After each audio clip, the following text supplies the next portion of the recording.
ஏன் எக்ஸாம் டைம்ல பார்க்க கூடாதுன்னு இருக்கா என்ன? ஜனனி சுத்தமா படிக்கல. மத்தியான எக்ஸாம்க்கு காலையில இங்க வந்து 3 சாப்டராவது முடிக்கணும்னு வந்திருக்கேன். ப்ளீஸ் வாடி போலாம். ஜெனி நானும் தான் படிக்கல. ஒரு 10 நிமிஷத்துல வந்துருவாண்டி. பார்த்துட்டு உடனே போயிடலாம். ஜனனி எங்க அக்கா என்ன விட்டே 10 நிமிஷம் ஆகுது. இவ்வளவு நேரம் நான் காலேஜ் வாசல்ல நின்னேன்னு தெரிஞ்சது என்னை வெட்டியே போட்டுருவாங்க. பர்வி அப்ப நீயும் ஜெனியும் கிளம்புங்க. நான் என்ன பார்த்துட்டு வரேன். ஏய் லூசா நீ இல்லாம நாங்க எங்கேயாவது போயிருக்கோமா? எப்போதும் நம்ம 3 பேரும் ஒன்னா தானே போவோம். சரி சரி சரி இப்ப வந்துருவான். பார்த்துட்டு உடனே போயிடலாம். என்னமா தெரியலடி, அவரை பார்க்காம இந்த நாளே எனக்கு நல்லா இருக்க மாட்டேங்குது. ஜனனி சத்தியமா சொல்றேன், இதெல்லாம் செட் ஆகாது. இப்பவே நீ அவரை மறந்துடுறது நல்லது. ஏண்டி இப்படி அவசகுணமா பேசுற? அதுவும் இல்லாம கருணாக்க வேற வச்சுக்கிட்டு பேசுற. ஜி வாய் மூடு. உனக்கு என்னடி, இன்ஜினியரிங் முடிச்சுட்டு நீ எப்படியும் வேலைக்கு போக போறதில்ல. அதான் இப்பவே நீ ஒரு பெரிய மேக்கப் ஆர்டிஸ்ட் ஆச்சே. மாசத்துக்கு 2 லட்சம் ரூபாய்க்கு மேல சம்பாதிக்கிற. ஆனா நாங்க அப்படியா? எப்படியாவது நல்லா படிச்சு அரியரே இல்லாம கேம்பஸ்ல பாஸ் ஆகணும்னு ட்ரை பண்ணிட்டு இருக்கோம். ஆமாண்டி, கேம்பஸ்ல எல்லாம் பாஸ் பண்ணி வேலைக்கு போயிட்டேனா எங்க வீட்ல எவ்வளவு சந்தோஷப்படுவாங்க தெரியுமா? ஏன்னா எங்க குடும்பத்திலேயே நான் தான் ஃபர்ஸ்ட் காலேஜ்க்கும் போறேன், நான் தான் ஃபர்ஸ்ட் வேலைக்கும் போக போறேன். ஏய் நீங்க கேம்பஸ்ல செலக்ட் ஆகலனா கூட பரவாயில்லடி, ஒன்னும் பிரச்சனை இல்ல. நீங்க 2 பேரும் என் கூட வந்துருங்க. நான் என்னோட பார்லர்ல உங்களுக்கு வேலை போட்டு தரேன். ஜனனி அப்படியாடி? எங்களுக்கு மேக்கப்லாம் சொல்லி தருவியா? நாங்களும் உன்ன மாதிரி பெரிய மேக்கப் ஆர்டிஸ்ட் ஆயிடுவோமா? அப்படின்னா சொல்லுடி, நானும் அங்க வரேன். எங்களுக்கும் சொல்லித்தா. ஆனா காசு கேட்க கூடாது, ஃப்ரீயா இருந்தா தான் வருவோம். உன்னோட பெஸ்ட் ஃப்ரெண்ட்ஸ் நாங்க, எங்களுக்காக இந்த ஆஃபர் கூட கொடுக்க மாட்டியா? ஏய் இல்லங்கடி, இங்க பாருங்க, நான் என்ன சொல்றேன்னா, இதுக்கப்புறம் புதுசா நீங்க மேக்கப் கத்துக்கிட்டு அதை நீங்க பிராக்டிஸ் பண்ணி நீங்க ஒரு பெரிய மேக்கப் ஆர்டிஸ்ட் ஆகிறதுக்கு எப்படி இன்னும் ஒரு 5 வருஷம் ஆகும். அது வரைக்கும் காசுக்கு என்ன பண்ணுவீங்க? அதனால தான் சொல்றேன், என்கிட்ட ஒரு பெட்டர் ஐடியா இருக்கு. என்னோட பார்லர்ல சர்வீஸ் பண்றதுக்கு மேக்கப் பண்றதுக்கு ஆள் இருக்காங்க. ஆனா என்ன, க்ளீன் பண்றதுக்கு தான் ஆள் இல்ல. இந்த ஹேர் கட்லாம் பண்ணோனே அந்த இடத்த சுத்தம் பண்றது, மேக்கப் போட்டதுக்கு அப்புறம் மேக்கப் பிரஷ் எல்லாம் ப்ராப்பரா வாஷ் பண்ணி வைக்கிறது, அப்புறம் மெயினா என்னோட மேக்கப் வேனிட்டியை நல்ல பல க்ளீன் பண்ணி வைக்கணும். அப்புறம் எங்கேயாவது பிரைட்ஸ் புக்கிங்லாம் போகும்போது அவங்களுக்கு சாரி ப்ளீட்டிங்லாம் எடுத்து விடுறது. அதை விட இன்னொன்னடி, அந்த பிரைட்க்கு சாரி கட்டி விடும் போதெல்லாம் பின் அவசரமா தேடுவேன். பக்கத்துல இருந்தாலும் எட்டி எடுக்க முடியாது. அது மாதிரி இடத்துலலாம் அந்த பின் எடுத்து கொடுக்கறது, அப்புறம் ஹேர் டூ பண்ணும்போது ஹேர் பின்னு, அப்புறம் அந்த பூவெல்லாம் எடுத்து கொடுக்கறதுக்கு இந்த எடுபடியான ஆளுக்கு தானே கிடைக்கவே மாட்டேங்கிறாங்க. அதுக்கு மட்டும் நீங்க 2 பேரும் யூஸ் ஆனீங்கன்னா ரொம்ப நல்லா இருக்கும். உங்களுக்கு எவ்வளவு சம்பளம் வேணும்னு சொல்லுங்க, நான் போட்டு தரேன். பர்வி செமஸ்டர் எக்ஸாம்ல 3 சாப்டர் கூட இன்னும் முடிக்காம இவதான் முக்கியம்னு, இவதான் என்னைக்கு காயிறானா நம்மளும் சேர்ந்து காயிரும் பாத்தியா? நம்மள சொல்லணும்டி. இவ்வளவு வெயிட் பண்ணி நம்மளுக்கு என்ன கிடைக்குது? கூட்டுற வேலை, பெருக்கிற வேலை, விட்டா டாய்லெட் க்ளீன் பண்ற வேலை கூட நம்மள பண்ண சொல்லுவா. இதுக்காடி நம்ம வீட்ல நம்மள இன்ஜினியரிங் படிக்க வைக்கிறாங்க? சும்மா சொன்னேன்டி லூசு. ஜினி ஓரமா வா, யாழ் வரா. வா வா வா.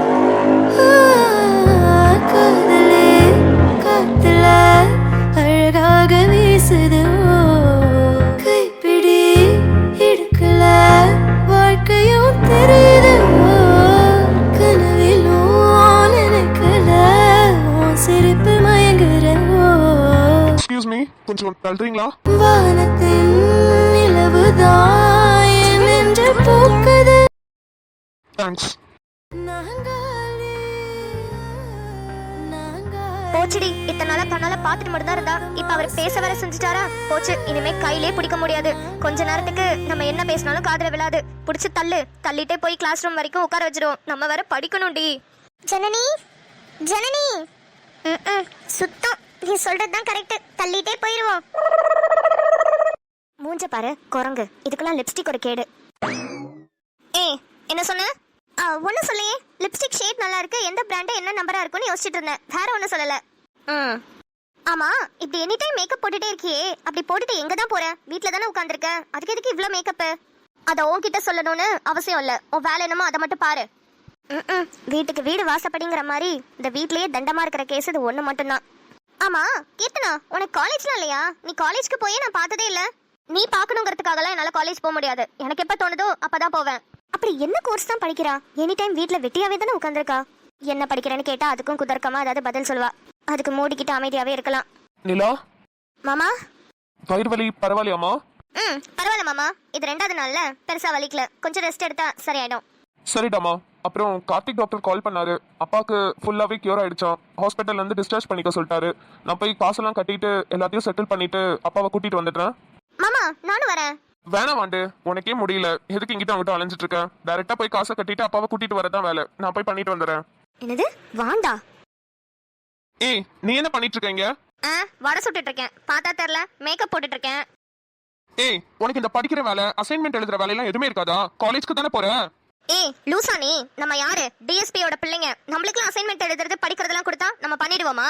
எனக்கு எடுக்கிற ஸ்டாஃப் ஒரு 2 நாள் வந்து என்கிட்ட கேடுச்சு, என்ன அசைன்மெண்ட் எழுதல, என்ன டெஸ்ட் ஒழுங்கா எழுதலன்னு. நல்லா பிடிச்சு வாங்குவாங்கன்னு வாங்கி விட்டுட்டேன். அதுல இருந்து என் பக்கமே திரும்புறது இல்லையே. கீர்த்தனா, ஸ்டாஃப்க்கு மரியாதை கொடுத்து பேசு, அவங்க உனக்கு படிப்பு சொல்லி தரவங்க. ஏய் யாரு நீ, எப்ப பாரு என் விஷயத்துல மூக்க நுழைச்சிட்டே இருக்க. உன்கிட்ட ஏதாவது கேட்டனா உன் வேலை என்னமோ அதை மட்டும் பாரு, புரியுதா? சும்மா எங்க வீட்ல வந்து ஓசி சோறு தின்னுட்டு என்னையவே அதிகாரம் பண்ணிட்டு இருக்க. ஏய் ஃபர்ஸ்ட் ஆஃப் ஆல் உனக்கு மேனஸ்னா என்னன்னு தெரியாதா? இங்க 2 பேர் நின்னுட்டு இருக்கோம்ல, எங்க முன்னாடியே காலத்துக்கு மேல வச்சிருக்க, காலை இறக்கடி கீழே. ஆதி, இந்த வீட்ல எனக்கு உரிமை இருக்கு, எங்க உட்காரணும் எப்படி உட்காரணும்னு நீங்க யாரும் எனக்கு சொல்லி தர தேவையில்ல.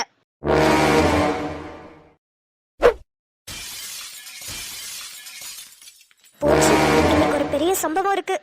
ஆதி, கீர்த்தனா, சும்மா சும்மா அரைஞ்சிட்டு இருக்க மாட்டேன். என்னைக்காவது ரொம்ப கோவம் வந்துச்சு கழுத்து நெரிச்சு கொன்றுவேன். எதுக்கு எப்ப பாரு அந்த பொண்ணு திட்டிக்கிட்டே இருக்க? அவ ஏதாவது உன்கிட்ட வந்து பிரச்சனை பண்றாளா? பிரச்சனையா? டேய், நான் 7 தானடா போய்கிட்டு இருந்தேன். யாரு வம்பு தும்புக்காது போனேனா என்னவே ஏன்டா டார்கெட் பண்றீங்க? இங்க பாரு ஆதி, உனக்கும் எனக்கும் எந்த பிரச்சனையும் கிடையாது. ஆனா இவ நடுவுல வந்து என்ன ரொம்ப டார்ச்சர் பண்றா.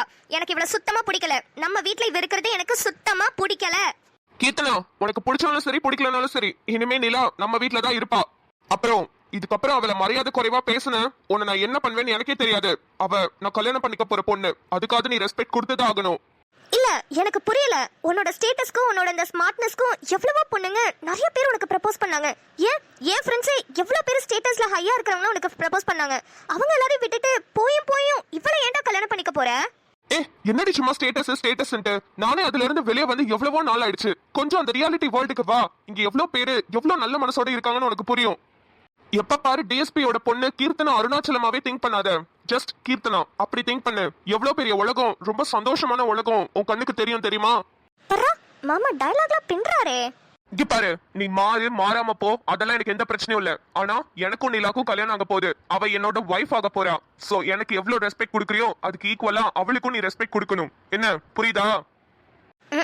இவருக்கே அங்க ரெஸ்பெக்ட் இல்லையா? இதுக்கு இவருக்கு ஈக்குவலா வேற எனக்கு ரெஸ்பெக்ட் கொடுக்கணுமா? அவ இன்னொல்ல கிளிப்பா. ஏய் நீயும் சும்மா கிடையாது. கொஞ்ச நேரம் வாய முடுறியா? மைண்ட் வாய்ஸ்னு வெளியே கேக்குற மாதிரியே பேசுறது. அவ்வளவு சத்தமாவா கேட்டுச்சு?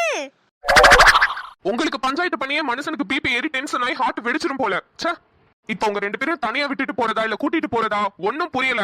மாமா நீ தைரியமா போ மாமா, கீர்த்தனாவை நான் பாத்துக்கிறேன். இது என்னையா அவ பாத்துக்கிறாளா? அன்னைக்கு மாதிரி வச்சு செஞ்சிருவாளோ? கொஞ்சம் ஓவரா தான் போயிட்டோமோ? மாட்டுனடி கோளாறு மண்டை. அன்னைக்கே சொன்னேன், என் வழியில வராத, சீரியல்ல இருக்கிற மாதிரி அழுதுட்டு போயிட மாட்டேன், வச்சு செதுக்கிடுவேன்னு. மறுபடியும் என் வழிக்கு வரல. மாமா மட்டும் இங்கிட்டு போட்டோம், அப்புறம் ஆஞ்சு போடுறேன்டி ஆஞ்சு ஒண்ணு. அன்னைக்கு என்னடானா ஆஃப்டர் ஆல் ஒரு மேஸ்திரியோட பொண்ணு துள்ளுன. இப்ப இன்னைக்கு என்னடானா ஓசி சோறு திங்கிறேன்னு சொல்ற. நான் டாக்டர் டி, என்னோட ட்ரீட்மெண்ட்டே வேற. உடம்புல எங்க அடிச்சா என்ன ஆகுன்றது எனக்கு நல்லாவே தெரியும். இந்த இரு, மாமா போனோடனே உன்னை வச்சுக்கிறேன். நிலா, மாமா உனக்கு வயிறு வலியெல்லாம் நல்லா தானே இருக்கு? நல்லாயிடுச்சு மாமா. சரி நீ கிளம்பு, நம்ம 2 பேருமே ஹாஸ்பிட்டல் போயிட்டு வந்துடலாம். ஐயோ மாமா, நான் எதுக்கு? நீங்க போய் அப்பாவை கூட்டிட்டு வந்துருங்க. கீர்த்தனா தனியா இருப்பால, அவளுக்கு துணைக்கு நான் இருக்கேன். ஏய் அதெல்லாம் ஒண்ணு வேணாம், நான் தனியா இருந்துப்பேன். அதுவும் இல்லாம ஈஸ்வரி அக்கா இருக்காங்க, நாங்க பாத்துக்கிறோம். நீ கிளம்பு, உங்க அப்பாவை போய் கூட்டிட்டு வா போ. நீலாமா, என் கூட நீயும் வா, நம்ம போலாம். சரி மாமா. நீலமண்ட தப்பிச்சிட்டோன்னு சந்தோஷப்படாத, வந்து வச்சுக்கிறேன்டி ஒண்ணு. இடியட், இவனுக்குலாம் போய் பயப்படணும்னு என் தலையில எழுதியிருக்கேன். இவகிட்ட பேசலாம் ஜெயிக்க முடியாது. சரியான பட்டிக்காடு. கிராமத்துல இருந்து தானே வந்தது, வளன்னு பேசிக்கிட்டே தானே இருக்கு. டே ஆதி, அவளை கல்யாணம் பண்ணிக்கிறேன்ற பேர்ல நீயும் சேர்ந்து ரொம்ப திமிர ஆடிட்டு இருக்கல. விட மாட்டேன். உங்க கல்யாணத்தை எப்படி நிறுத்தணும்னு எனக்கு நல்லாவே தெரியும். கீர்த்தனாமா. டாடி. என்னடாமா அலூரியா? டாடி நீங்க எப்ப டாடி வீட்டுக்கு வருவீங்க? எலெக்ஷன் டியூட்டிடாமா, கொஞ்சம் வேலை அதிகமா இருக்கு. ஏமா என்னாச்சுன்னு சொல்லு. டாடி இங்க புதுசா யாரோ வீட்டுக்கெல்லாம் வந்து என்னை ரொம்ப டார்ச்சர் பண்றாங்க டாடி. அம்மாவும் அவங்க கூட சேர்ந்துக்கிட்டாங்க, நான் மட்டும் தனியாவே இருக்கேன். புதுசா வீட்டுக்கு ஆளுங்க வந்திருக்காங்களா? யாருமா? அதான் டாடி, அம்மாவோட அண்ணன், இந்த பட்டிக்காட்டுல இருப்பாங்கல்ல, அவங்கதான். அவங்க பொண்ணு நிலான்னு ஒருத்தி இருக்கா, அவ என்ன ரொம்ப டார்ச்சர் பண்றா டாடி. இதுல இன்னொரு கூத்து என்ன தெரியுமா? ஆதித்யாக்கும் நிலாக்கும் கல்யாணம் பண்ணி வைக்கணும் நீங்க பேச்செல்லாம் பேசிட்டு இருக்காங்க. உங்களை விட்டுட்டு எப்படி டாடி இதெல்லாம் பேசலாம்? கீர்த்தனா, இதுதான் உனக்கு பிரச்சனையா?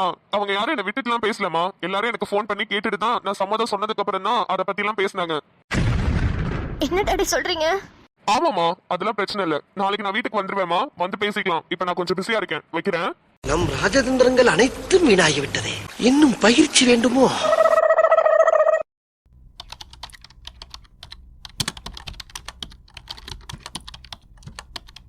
என்ன பண்ணோம்? என்ன யோசிச்சாலும் இந்த 2500 ரூபாய் மட்டும் இடிச்சுக்கிட்டே இருக்கே. நம்ம பர்சனலா எதுவும் செலவும் பண்ணல, எல்லாமே கரெக்டா தானே இருக்கு. எப்படி இந்த 2500 ரூபாய் மட்டும் இடிக்குது? சாய், அம்மா இந்தம்மா காஃபி குடிச்சிட்டு அப்புறம் வேலையை பாரு. ஏம்மா எனக்கு காஃபி எல்லாம் போட்டு வரீங்க? நீங்களே இப்பதான் ஒர்க் போயிட்டு வரீங்க, உங்களுக்கும் டயர்டா இருக்கும்ல. எனக்கு வேணுங்கிறத நானே செஞ்சுப்பேன்ல, நீங்க ஏமா கஷ்டப்படுறீங்க? ஒரு காஃபி போட்டு குடுக்கறதுல அப்படி என்னடி குறைஞ்சிட போறேன்? நீ குடி. உன்னை வந்து பார்த்தேன், ரொம்ப டயர்டா இருந்த, சரி காஃபி போட்டு கொடுத்தா கொஞ்சம் எனர்ஜெட்டிக்கா இருக்குமேன்னு கொடுத்தேன். ஆமாம்மா, செம்ம கடுப்புல தான் இருக்கேன். கரெக்டான டைம்ல தான் காஃபி போட்டு கொடுத்துருக்கீங்க. என்ன என்னோட அமௌண்ட்ல 2500 ரூபாய் எங்கேயோ மிஸ் ஆகுதுமா, அதை தான் யோசிச்சுட்டே உட்காந்துருக்கேன். அப்பாடா, கரெக்டா 1ஆம் தேதி சேலரி வந்துருச்சு. ஆனா இப்ப அப்பாவை டிஸ்சார்ஜ் பண்றதா இல்ல சாய்க்கு 2500 ரூபா அமுச்சு விட்டா இதுல கொஞ்சம் கம்மி ஆகும். இதை யார்கிட்ட போய் கேட்கறது? அனுப்பாம இருந்தா நல்லாவும் இருக்காது. பேசாம ஒரு 100 ரூபாய் மட்டும் அனுப்பி விடுவோமா? ஏன்னா அவங்களுக்கும் என் மேல ஒரு நம்பிக்கை வரணும்ல. அமௌண்ட் அனுப்பிட்டா உங்களுக்கு ஒரு மெசேஜ் மட்டும் பண்ணிடலாம். சத்தியமா நம்ப முடியலடி, நீ பணத்தை தொலைச்சிட்டேன்னு. ஜனனி கூட கொஞ்சம் துருன்னு அப்படி இப்படி இருப்பா, அவதான் எல்லாத்தையும் தொலைப்பா. ஆனா சாய் நீ அப்படிலாம் இருக்க மாட்டியே. யாருக்காவது கொடுத்துருக்க போற சாய்? அம்மா நான் நல்லா யோசிச்சிட்டேன், நான் யாருக்குமே கொடுத்த மாதிரி ஞாபகம் இல்ல. சரி சரி, ரொம்ப யோசிச்சு மண்டையை போட்டு உருட்டிட்டு இருக்காத. காஃபியை குடிச்சிட்டு நிதானமா அப்புறமா யோசி. சரிம்மா.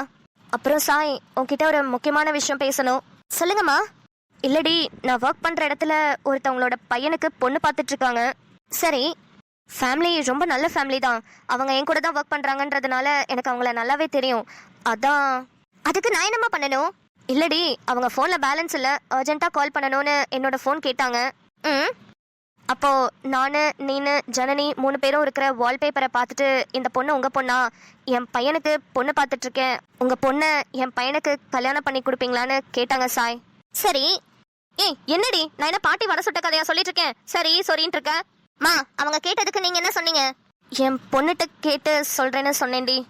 ஏமா இதுவரை என்கிட்ட வந்து கேட்கணுமா? இங்க பாருங்கம்மா, இனிமேலாம் இதெல்லாம் என்கிட்ட கொண்டு வரணும்னு அவசியமே இல்ல. இவங்கன்னு மட்டும் இல்ல, யாரு எப்ப என்ன கேட்டாலுமே என் பெரிய பொண்ணுக்கு கல்யாணத்துல இன்ட்ரெஸ்ட் இல்லைங்க, அவ யாரையுமே கல்யாணம் பண்ணிக்க மாட்டா, கடைசி வரைக்கும் இப்படிதான் இருப்பான்னு சொல்லிடுங்க. உங்களுக்கு அதுல எதுவும் பிரச்சனை இல்லைன்னா என் 2வது பொண்ணு அவ நல்லா இருப்பா, அவ இன்னும் அழகா இருப்பா, அவளுக்காக வேணா உங்க பையனை கொடுக்குறேன்னு சொல்லி கேளுங்க. சாய், இந்த விஷயத்துல உங்ககிட்ட கெஞ்சி கெஞ்சி எனக்கு பிராணமே போகுதுடி. ஏன் இப்படி பண்ற? ஷபா மா, இந்த விஷயத்த உங்ககிட்ட சொல்லி புரிய வைக்கிறதுக்குள்ள எனக்கு போதும்னு ஆகுது. ப்ளீஸ்மா, என்னை விட்டுடுங்க, எனக்கு நிறைய வேலை இருக்கு. இதெல்லாம் அன்வான்ட் டாபிக் தெரியுமா? எப்படியும் இதெல்லாம் நடக்க போகிறது இல்ல, அப்புறம் எதுக்கு இதெல்லாம் என்கிட்ட கொண்டு வந்து பேசிட்டு இருக்கீங்க? அம்மா, நான் கொஞ்ச நேரம் தனியா இருக்கணும்னு நினைக்கிறேன், ப்ளீஸ். என்னைக்கு நீ என் மனசை புரிஞ்சுக்கிட்டு உன் மனசை மாத்திக்க போறேன்னு தெரியல சாய். 2 பொம்பளை பிள்ளைங்களை பெத்த அம்மாவா என் மனசு ஏன் உனக்கு புரியவே மாட்டேதுன்னு எனக்கு தெரியல சாய். நான் இப்ப போறேன், ஆனா என்னை பத்தியும் கொஞ்சம் யோசிச்சு பாருமா. அம்மா, உங்களோட கஷ்டம் எனக்கு நல்லாவே புரியுதுமா. நான் தான் இங்க எல்லாருக்குமே கஷ்டத்தை கொடுக்குறேன். இந்த பூமிக்கு பாரமா எதுக்கு வேஸ்டா இங்க இருக்கேன்னு எனக்கு புரியல. என்னால எல்லாருக்குமே கஷ்டம், முக்கியமா என்ன பெத்த அம்மாவா உங்களுக்கு ரொம்ப ரொம்ப கஷ்டம். சாரிம்மா.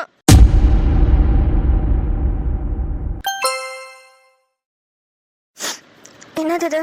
100 ரூபாய் கிரெடிட் ஆயிருக்கு. யாரு? புது நம்பர்ல இருந்து வாட்ஸ்அப் வந்திருக்கு. ஹாய் சாய், நான் சூர்யா. எனக்கு இன்னைக்கு சேலரி கிரெடிட் பண்ணிட்டாங்க.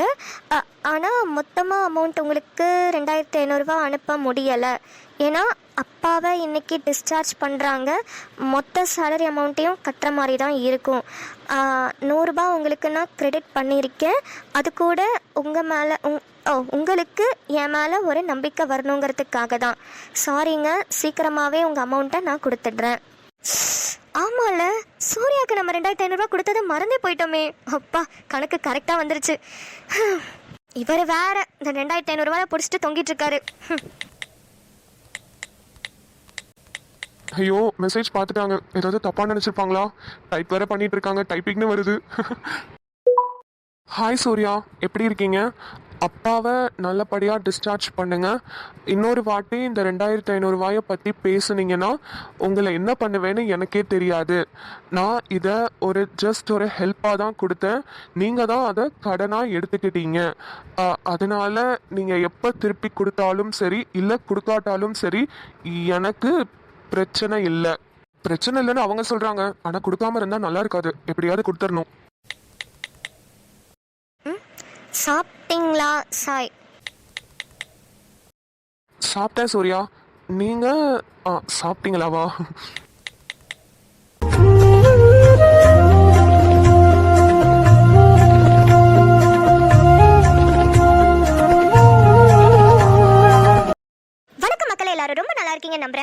போஸ்டர் வீடியோட ஸ்டார்டிங்ல பார்த்திருப்பீங்க. இதை மறுபடியும் ஏன் போட்டிருக்கேன் அப்படின்னா கொஞ்சம் எக்ஸ்பிளைன் பண்ணிக்கிறேன். நம்ம புதுசா வந்த மக்களுக்காக ஆல்ரெடி நம்மளோட ஃபேமிலியில இருக்கிறவங்களுக்கு இந்த சீரிஸ் என்னென்ன டேட்ல வரும்ன்றது தெரியும். ஸோ புதுசா வந்த மக்களுக்காகவே இனிமே வர எல்லா வீடியோஸ்லயுமே இந்த போஸ்டர் இருக்கும். ஸோ பார்த்து தெரிஞ்சுக்கோங்க. ஏன்னா நிறைய பேர் கன்ஃபியூஸ் ஆகுறீங்க. அதாவது காதலாசை வீடியோ பார்த்துட்டு சப்ஸ்கிரைப் பண்ணவங்க அடுத்தது NK வரும்போதோ இல்லை EMK வரும்போதோ கன்ஃபியூஸ் ஆகிக்கிறீங்க. ஸோ அதனால தான் அந்த ஷெட்யூல் டைம் டேபிள் வந்து நான் இங்கே போட்டிருக்கேன். திங்கட்கிழமை மற்றும் வியாழன்கிழமை இந்த 2 நாள்ல காதலாசை யாரை விட்டதோ சீரியல் வரும். அடுத்தது செவ்வாய்க்கிழமை மற்றும் வெள்ளிக்கிழமை இந்த 2 நாள்ல நயாண்டி குடும்பத்தார் NK சீரிஸ் வரும். அதுக்கு அடுத்ததா புதன்கிழமை மற்றும் சனிக்கிழமை இந்த 2 நாள்ல என்னை மாற்றிய காதலே சீரிஸ் வரும் EMK. அண்ட் இன்னொன்று, நம்ம போடுற எல்லா சீரீஸுமே மத்தியானம் 2:30 மணிக்கு ஆஃப்டர்நூன் 2:30க்கு தான் எப்போதுமே இப்போ வரைக்கும் போட்டுட்டு இருக்கோம். அதில் எந்த மாற்றமும் கிடையாது. அப்படி ஏதாவது உங்களுக்கு டைம் சேஞ்சோ இல்லை எனக்கு ஏதாவது லேட் ஆயிடுச்சு அப்படின்னா நான் கண்டிப்பாக போஸ்ட்டில் உங்களுக்கு இன்ஃபார்ம் பண்ணுவேன். அதை தாண்டி நம்மளோட எல்லா வீடியோஸுமே மத்தியானம் 2:30க்கு தான் வரும். ஓகேங்களா? இதுக்கு முன்னாடி சண்டே, அதாவது ஞாயிற்றுக்கிழமை மட்டும் சண்டே அலப்பறைகள்னு சொல்லி கொஞ்ச நாள் போட்டுட்டு இருந்தோம். அதுக்கப்புறமா லாஸ்ட் வீக் சண்டே தான் வந்து இது சுடர்வேலன் காதல் எபிசோட் 10 எபிசோட்ஸ் வந்து முடிஞ்சிருந்தது. அண்ட் அதுக்கப்புறம் நான் அதுலேயே ஒரு அப்டேட் சொல்லியிருந்தேன். இன்னும் ஒரு மாசத்துக்கு, அதாவது 4 ஞாயிற்றுக்கிழமை வந்து கொஞ்சம் பிரேக் எடுத்துக்கிறேன் அப்படின்னு சொல்லியிருந்தேன். ஸோ அது வந்து ஏப்ரல் ஃபுல்லாக அந்த 4 சண்டே மட்டும் நான் பிரேக் எடுத்துப்பேன். மே ஃபர்ஸ்ட் சண்டேல இருந்து நம்ம என்ன வீடியோஸ் போடலாம் அப்படின்றத நம்ம அதுக்கப்புறமா டிஸ்கஸ் பண்ணுவோம். இப்போ வரைக்கும் இதுதான் பிளான். ஓகேங்களா? இன்னைக்கு ஏப்ரல் 3 பர்த்டே செலிப்ரேட் பண்ற மைத்திலி டியர் உங்களுக்கு வந்து வித்யா ரஞ்சித் டியர் விஷ் பண்ண சொல்லியிருந்தாங்க. பட் நீங்க அவங்களுக்கு யாருன்றதை சொல்லல. ஸோ அனுச்சுட்டி கார்ட்டூன் சார்பாக மைத்திலி டியருக்கு இனிய பிறந்த நாள் நல்வாழ்த்துக்கள்.